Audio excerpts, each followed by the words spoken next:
আরে আব্দুল্লাহ ভাই,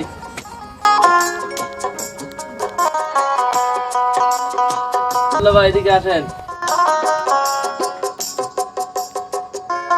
আব্দুল্লাহ ভাই কি ব্যাপার, এত সেজে গুজে কোথাও দেওয়া হবে নাকি? চোখে চশমা, গলায় হেডফোন, হাতে ঘড়ি, কাছে দামি ফোন, কোন প্রোগ্রাম আছে? ভাই তোমার সে আগের আব্দুল্লাহ আর আমি নেই। কেন?